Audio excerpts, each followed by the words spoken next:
Olá, Caroline. Obrigado pelo convite e um prazer participar do seu canal Desnudando, falando um pouco da minha trajetória de poeta e escritor. O início das minhas escritas foi sem nenhuma pretensão, falando de fatos e pessoas da minha cidade, alguns textos e postando no Facebook com o título de Inhumando. E depois de vários comentários, alguns amigos me procuraram, acharam interessante a minha escrita e me incentivaram a escrever mais profissionalmente. E em 2017, meu filho fazia 8 anos de idade e eu me aventurei em fazer um conto para ele, que foi João e o Gato Fujão, e o presente de aniversário dele foi esse. E como o conto foi muito bonito, saiu de forma linda, eu passei então a escrever outros contos. E com um amigo meu, o Patrick de Souza, o escritor de Picos, me indicou o Recanto das Letras. E a partir daí eu comecei também tomando conhecimento de outras formas de escrever contos, de humor, de causos, contos infantis e de poesias em todos os estilos, rondel, aldravias, indriços, cordel, haikais. Eu estava numa fase de conhecimento, de descobrimento das escritas. E um pouco depois dessas postagens, recebi o convite de um agente literário de Lyon, na França, que foi o Gilliard Gallard, que me indicou para uma editora, que é este aqui, Palavras e Artes. E eu tenho 4 contos publicados nele, um conto de causos, 2 contos infantis e uma crônica. Inclusive o primeiro conto, que é o Travesseiro de Pedras, fala muito de mim. É um conto quase autobiográfico, porque eu tenho uma memória, digamos assim, fotográfica, onde as memórias são muito vivas, desde a minha infância, de todo que eu cresci junto com a minha cidade. E aí eu passei tudo isso para este conto. Tem o outro que é A Amizade de João e o Gato Fujão, A Menina que Conversava com a Lua e A Lição do Beija-Flor. E a partir deste livro eu passei a participar de antologias. Este aqui, que é A Fogueira do Sítio, foi meu segundo livro, que vou deixar para falar dele mais no final do vídeo. O outro de contos, que foi Sorrir e Sonhar, e depois também participando de antologias poéticas. Tem alguns livros aqui também que foram publicados. Um livro de microcontos. E resumindo, hoje eu tenho participação em 14 antologias já publicadas em livro físico e também em e-books.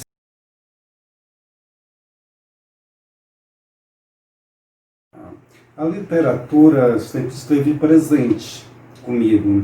Desde muito cedo gostei de ler. Fui um leitor assíduo de todos os estilos.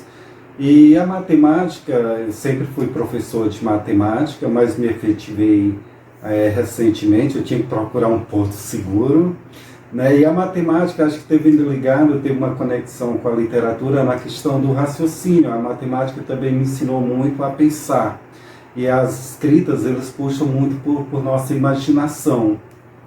E isso eu faço também dentro da sala de aula, com nossos alunos, com meus alunos, incentivando eles à leitura dentro da matemática, a despertarem para o raciocínio lógico, para a capacidade de pensar, de interpretação. E esse incentivo se estende também na literatura local da minha cidade, que um dos meus objetivos quando comecei a escrever também foi incentivar a minha cidade. A gente sabe que o Brasil é um país de pouca leitura, de poucos leitores. E eu procurei incentivar a partir daí, procurando pessoas, mandando textos. E a partir daí, essa sementinha plantada, ela já começa a ganhar ramificações. Já surgiram novos autores que publicam textos.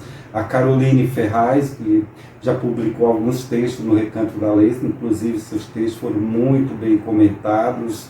Tem a nossa cordelista, Isabel Cristina, que sempre manda concursos literários, procuro incentivar ela a participar.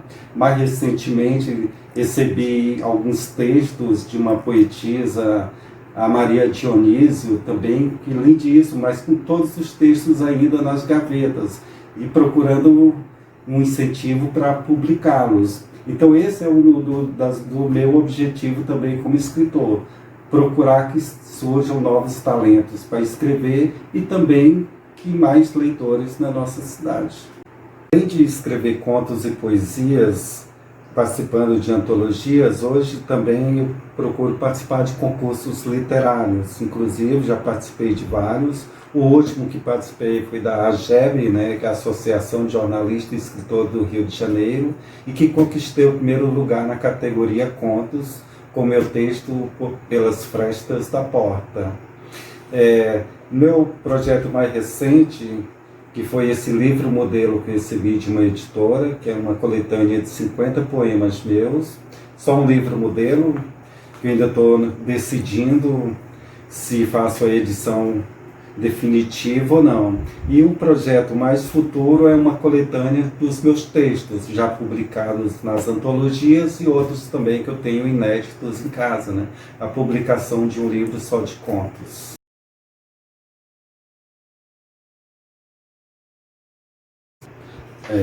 Um fato engraçado e também muito curioso foi a forma como aconteceu o surgimento do meu conto para participar da antologia Na Fogueira do Sítio.